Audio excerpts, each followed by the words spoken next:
single day I'm gonna make something great.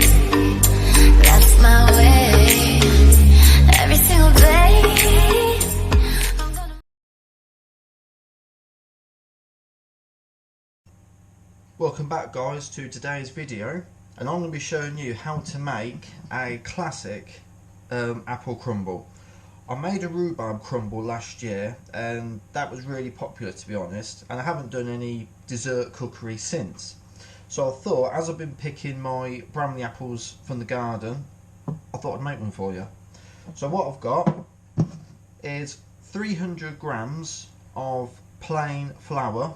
Now I make mine gluten free because my partner's gluten free, so I've got gluten free flour here, but it works just the same. 300 grams of chilled unsalted butter cut into cubes, 85 grams of demerara sugar, and in here I have got my apples, and all I've done is peeled them, sliced them and put them in lemon water. It does help with the browning. I mean, the tops have just gone slightly, but that'll be fine. So the first step is to put the butter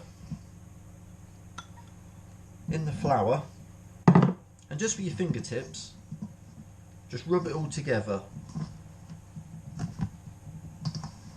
And so you want your butter nice and chilled, and if possible try and chill your hands a bit by just running under the cold tap and drying them thoroughly. So what I'm going to do is to spend a bit of time just combining the flour and butter. So I've mixed up the butter and the flour. It looks clumpy, but it's not, don't worry, I will run my fingers back through it again. And I've added the demerara sugar, and all I do is just shake the bowl around, and then I will just run my fingers through it one more time.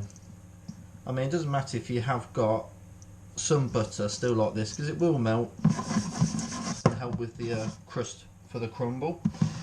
And what I'm going to add to mine, and this is optional, but I think it gives a really nice little bit of spice and a little bit of warmth, is some ginger. And again, just give it everything a toss around without making too much of a mess.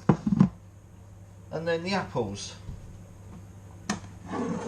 I've drained them off, so I'm just going to put them in my crumble dish and just lay the bottom. I used 3 small apples for this, and again, this is optional. Some people part cook or stew the fruit before it goes in. I have done that in the past, but I found it can, especially with apples, it can make your crumble mix quite soggy.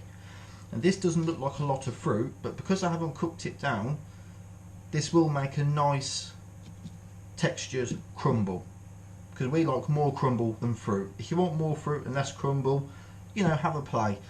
And I'm going to put a little bit of ginger over the top.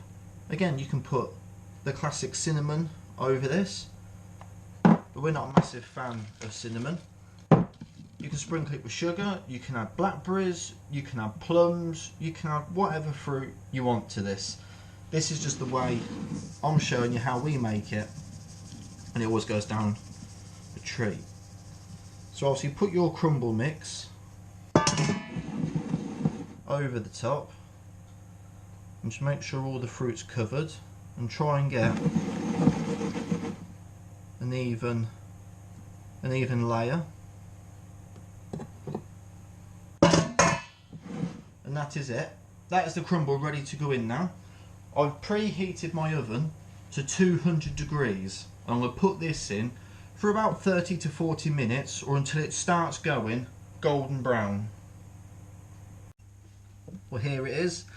The crumble is all done. I can smell that ginger coming through now. It does smell really good. I've got some large Bramley apples left over, so I'm going to do a couple of recipes with them. So keep an eye on my channel for those. But this is just our way, or my way, of making apple crumble.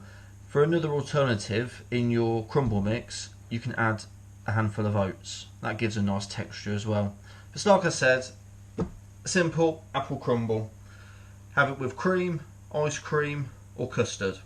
So I'll see you soon guys for another video.